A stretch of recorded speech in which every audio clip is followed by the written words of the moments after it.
दोस्तों नमस्कार, मैं ओम कौशिक और इस ओम कौशिक चैनल के ऊपर ही आपको अपने जीवन में आने वाले जो धन कितना आ सकता है आपके जीवन में और कितना प्रभाव आपके जीवन में धन का रहेगा उसके बारे में बताने की चेष्टा कर रहा हूं।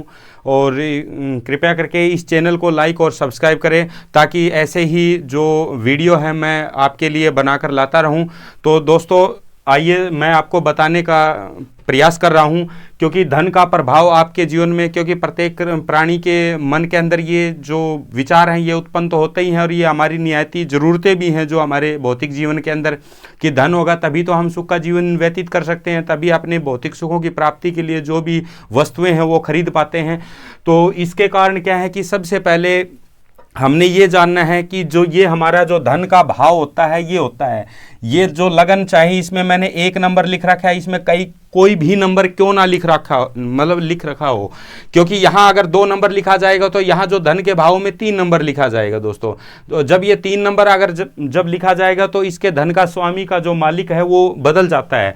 तो ऐसे ही जैसे मान लो हमने जो चर राशियां होती हैं, जैसे चर राशियों का मतलब क्या होता है कि हमारे जीवन के अंदर अगर मान लो यहाँ चर राशियां हैं, जैसे मेष राशि, कर्क, तुला और मकर राशि चर राशियां होती हैं, अर्थात हमारे जीवन में धन आएगा जरूर, लेकिन क्या है कि वो चला जाएगा। तो सबसे उत्तम अगर देखा जाए तो ये स्थिति सबसे उत्तम होती है, क्योंकि धन का आगमन और जाना ये सबसे महत्वपूर्ण होता है। क्योंकि धन आएगा तो उस व्यक्ति के अंदर दृढ़ इच्छा रहेगी, वो मेहनत के बल पे धन अपना कमा सकता है, और जब धन कमा सकता है तो वो जाने में, खर्च करने में तो कोई हर्ज नहीं है, क्योंकि धन जो लक्ष्मी है उसको चंचला कहा गया है। लक्ष्मी ना किसी के पास आज तक रुकी है और ना आगे भविष्य में रुकेगी, क्योंकि धन तो का व्यय होना भी बहुत ही जरूरी है, लेकिन हमारी जब जरूरतें पड़ती हैं हम उस समय हमारे पास धन आना चाहिए, ये सबसे उत्तम है। जैसे मेष राशि है वो चर राशि है, यानी यहाँ पर मेष राशि अगर 1 अंक, ये जो मिटा करके अगर 1 अंक लिखा जाए तो ये मेष राशि हो जाएगी। वो क्या है, चर है, हमारे पास धन आएगा लेकिन जाएगा जरूर। उसके बाद अगर मान लो 4 नंबर यहां लिख देते हैं तो कर्क राशि है। कर्क राशि क्या होती है, चर राशि होती है। चर राशि का मतलब क्या होता है कि हमारे जीवन के अंदर पैसा आएगा जरूर लेकिन चला जाएगा। अभी वो जाएगा कैसे, अच्छे कामों के लिए जाएगा या दुर्व्यसनों में हम पड़ करके उस धन को बर्बादी कर सकते हैं, या फिर किसी गलत कार्य के कारण हमारा धन व्यय करता है तो उसमें क्या है कि अपयश की प्राप्ति होती है। अगर हम अच्छे चीज़ों के लिए और अच्छे कामों के लिए अगर धन खर्च करते हैं तो हमारे लिए क्या है, हमें यश की प्राप्ति होती है। तो वैसे ही जैसे तुला राशि, अगर मान लो इसको मिटा दे, यहां 7 नंबर राशि लिख दी जाती है। 7 नंबर राशि क्या होती है, तुला राशि होती है, तो ये चर राशि होती है। ऐसे ही अगर मान लो ये 10 नंबर राशि लिख दी जाती है, मकर राशि, तो 10 नंबर राशि भी चर होती है। इनका स्वामी कौन सा होगा उसके अनुसार ये चर हमारे पास आएगा और पैसा चला जाएगा।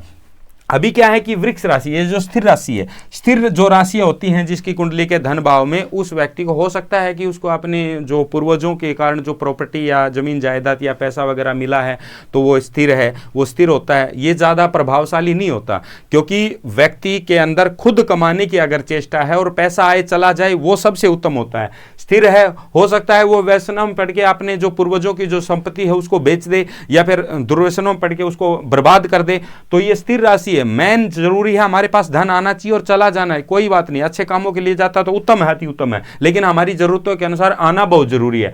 तो वृक्ष राशि है, जैसे मान लो यहां पर 2 नंबर राशि लिख दी जाए तो वो स्थिर है, उसके पास स्थिर धन रहेगा, लेकिन यह धन स्थिर कब तक रहेगा इस बात की कोई गारंटी नहीं है, क्योंकि जब उसके कुंडली के अंदर वो बाकी ग्रह भी हैं वो चीजें डिपेंड करते हैं इसके ऊपर। अगर मान लो यहाँ 5 नंबर राशि लिख दी जाए, 5 नंबर सिंह राशि है, अगर मान लो 8 नंबर लिख दी जाए तो ये वृश्चिक राशि है, और ये जो कुंभ राशि है ये 11 नंबर अगर लिख दी जाए तो ये क्या होती है, ये होती है स्थिर धन की, यानी कि उसके पास प्रॉपर्टी जायदाद संबंधित अगर शुभ ग्रहों की दृष्टि पड़ रही है तो उसके पास प्रॉपर्टी जो जायदाद है वो पूर्वजों के अनुसार उसके पास उत्पन्न होगी।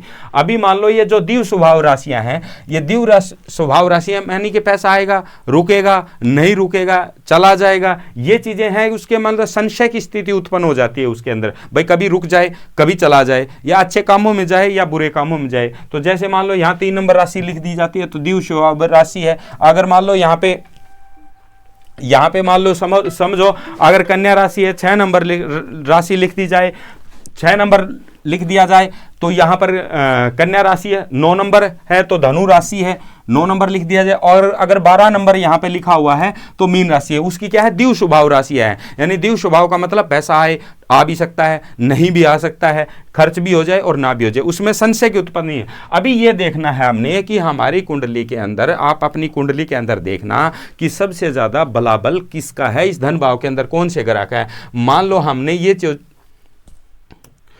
हमने ये जो चीजें हैं, ये यहां 1 नंबर लिखा हुआ है तो कुंडली के अंदर ये तन का हमारे शरीर का भाव होता है। यहां पर 2 नंबर की राशि आ जाएगी। यहां जब 2 नंबर की राशि आ जाती है, यहां 2 नंबर की राशि आ जाती है तो 2 नंबर की राशि का स्वामी, यानी कि ये राशि हुई आपकी वृक्ष। आपकी कुंडली में अगर कोई भी हो, जैसे मान लो यहां 3 लिखा तो आपकी कुंडली में 4 हो जाएगा, यहां अगर 5 लिखा हो तो ये 6 राशि हो, 6 राशि यानी कि कन्या राशि का स्वामी बुध हो जाएगा। उस बुध को देखना आपने। ये अभी अगर मान लो ये कालपुरुष की कुंडली है, जैसे मान लो ये 2 नंबर लिखा हुआ है तो इस राशि का स्वामी शुक्र हुआ, और शुक्र सबसे ज्यादा दिग्बली कहां पे होता है, सुख भाव के अंदर होता है। सबसे ज्यादा जो दिग्बली है शुक्र सुख भाव के अंदर होता है। अगर मान लो धन भाव का स्वामी शुक्र आपकी कुंडली के अंदर यहां बैठ जाए, या लगन में बैठ जाए, या लगन में हो, या फिर कर्म भाव में आ जाए, या त्रिकोण भाव के अंदर आ जाए, ये जो त्रिकोण भाव है इसके अंदर आ जाए, और भाग्य स्थान के अंदर आ जाए, शुक्र तत्व भाग्य स्थान के अंदर आ जाए, या फिर आपके शुक्र तत्व लाभ स्थान के अंदर बैठ जाए, और भी ज्यादा दिग्बली होता है शुक्र तत्व वह भाव के अंदर शुक्र तत्व। लेकिन बाकी के ग्रह यहां पर कमजोर अवस्था में उत्पन्न हो जाते हैं। तो ये जो शुक्र है इसकी कुंडली के अंदर शुक्र का बलाबल ज्यादा होगा। शुक्र के माध्यम से क्या है, इसको जीवन के अंदर भारी धन की स्थिति उत्पन्न होगी। कंडीशन यानी कि कारण एक है कि इस शुक्र ग्रह के ऊपर किसी भी कारण से अशुभ ग्रहों की, जैसे शनि की दृष्टि है, मंगल की दृष्टि है, राहु की दृष्टि है, केतु की दृष्टि नहीं पड़नी चाहिए। मान लो शुभ ग्रह की अगर बृहस्पति है, बुध है, चंद्रमा की दृष्टि पड़ जाती है तो और ज्यादा भारी मात्रा में संपत्ति की प्राप्ति इसको जीवन में उत्पन्न होगी। ये आपने अपनी कुंडली के अनुसार देखना है कि ये नंबर यहाँ 1 है या आपके 4 है या 7 है। अगर जो भी नंबर हो उससे अगला नंबर यहाँ डालोगे, उससे संबंधित राशियां ये हैं। जैसे मेष राशि है 1 नंबर पे, कर्क राशि है 2 नंबर पे, ये 4 नंबर पे, मेष 1 पे, कर्क 4 पे, और जो ये तुला राशि है, ये तुला राशि है 7 नंबर पे, और जो मकर राशि है ये है 10 नंबर पे, कुंभ राशि 11 पे, वृश्चिक 8 पे, सिंह राशि 5 पे, वृक्ष 2 पे, मिथुन 3 पे, और कन्या 6 पे, और धनु 9 पे, और मीन 12 पे। तो जैसे मान लो इन राशियों के जो स्वामी हैं वो स्वामी आपकी कुंडली में कहां बैठे हुए हैं। जैसे मेष राशि का स्वामी मंगल है, अगर मान लो यहां पर 12 आ गया तो 1 यहां पे आएगा, 1 यहां पे धन का स्वामी आपका मंगल हो जाएगा। तो मंगल आपकी कुंडली के अंदर कहां कहां बैठा हुआ है, सबसे ज्यादा दिग्बली। जैसे मंगल यहां कर्म भाव में आ जाता है तो मंगल अगर उच्च का हो जाए या शुभ ग्रहों की दृष्टि पड़ जाए तो आपको सरकारी नौकरी दिलाएगा। जैसे मान लो यहां 4 लिखा हुआ, यहां सूर्य तत्व आ जाए, सिंह राशि 5 नंबर भी, तो सिंह राशि सूर्य तत्व है, वो अगर आज मान लो त्रिकोण भाव के अंदर बैठ जाए तो आपको सरकारी नौकरी का बलाबल ज्यादा मजबूत हो जाता है, तो आप सरकारी नौकरी लग सकते हैं, अगर और कोई दोष वगैरह ज्यादा प्रबल ना हो तो। अगर मान लो यहां लगन का स्वामी अगर यहां आ जाता है शुक्र, मान लो ये जो शुक्र है अगर यह 6, 8, 12 में आ जाता है, यानी कि 6 शुक्र तत्व अगर मान लो यहां आ गया तो उसका जो धन भाव का है ना प्रभाव है ना वो कम हो जाता है। यानी कि एक कई बार शुभ ग्रहों की इसके ऊपर दृष्टि बन जाती है तो दारिद्रिक योग बन जाता है। तो दरिद्रता के कारण क्या है कि उसके पास से दिमाग का तर्क नष्ट हो जाता है, और तर्क के बिना ही क्या है हर आदमी अपने काम को अधूरा छोड़ने का प्रयास करता है, जिससे किसी भी माध्यम से उसको पैसा उत्पत्ति मतलब पैसा इनकम सोर्स नहीं बनता है। इस कारण क्या है कि उसको मतलब धन की प्राप्ति नहीं हो पाती है। यही तत्व है जैसे द्विव स्वभाव की। यहां सबसे पहले आपने देखना है कि चर राशि है। जैसे मान लो ये वृक्ष राशि है, वृक्ष राशि होती है स्थिर राशि, और जब स्थिर राशि का धन भाव के अंदर बन जाता है तो उसके अंदर स्थिर होगा। स्थिरता क्या होगी, जब उसके अंदर क्या है पूर्वजों के माध्यम से उसको संपत्ति प्राप्त हो जाए। लेकिन अगर यही जो इस लगन के ऊपर अगर क्रूर ग्रह की दृष्टि पड़ जाती है, या फिर इस लगन का जो स्वामी है वो 6, 8, 12 में बैठ जाता है और ऊपर से क्रूर ग्रहों की दृष्टि भी पड़ जाती है, तो वो अपने धन को अपयशों में खर्च करके बर्बाद कर सकता है। अगर वही अगर धन का स्वामी लग्न में बैठ जाता है, भाग्य स्थान में, लाभ स्थान में बैठ जाता है जिसकी कुंडली के अंदर भी, तो वो जो व्यक्ति है वो अपने धन को, जो पूर्वजों से मिली हुई संपत्ति है, उसको कई गुना और भी बढ़ा सकता है। ये सबसे मेन इंपॉर्टेंट है। आपके जीवन में धन कितना है, धन का बलाबल कितना आ सकता है, क्योंकि आंकड़े नहीं बता सकता, कोई भी शास्त्र आंकड़े नहीं बता सकता, लेकिन क्या है कि आपकी जिंदगी में भारी धन का संयोग है या नहीं है, लगभग कितना हो सकता है, कितने तक तुम कमा सकते हो, वो शब्द कितने हैं जो बिल्कुल पिन पॉइंट कोई नहीं बता सकता, लेकिन एक अनुमान के आधार पर इस कुंडली के माध्यम से बताया जा सकता है।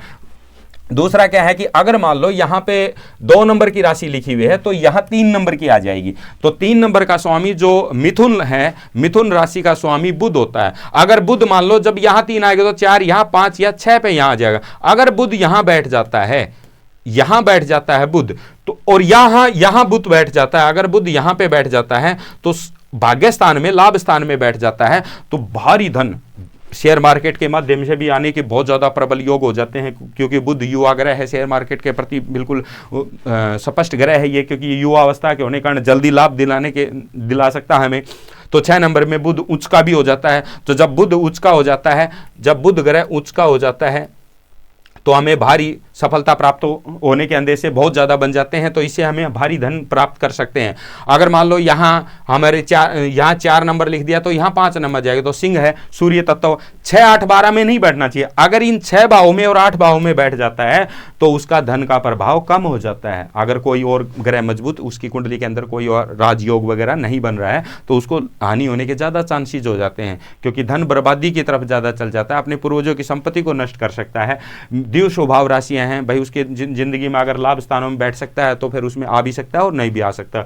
तो दोस्तों ये सब धन के बारे में मैं आपको आज बताने की चेष्टा कर रहा हूं। मेरा नंबर है जो 7988186331, ये मेरा नंबर है। अगर किसी जो प्रिय बंधु को अगर मान ले धन के बारे में कितना आएगा, कब तक आने का मतलब चांस बनता है, किस समय तक मेरा बलाबल ज़्यादा होगा ग्रहों का, जिसके कारण मैं धन के प्रभाव के कारण अपना सुखमय जीवन व्यतीत कर सकता हूं, अगर इन बातों का अगर मूल्यांकन आपने अपनी कुंडली के माध्यम से अगर निकलना है तो ये मेरा नंबर है, कॉन्टैक्ट कर सकते हो आप। और नमस्कार दोस्तों।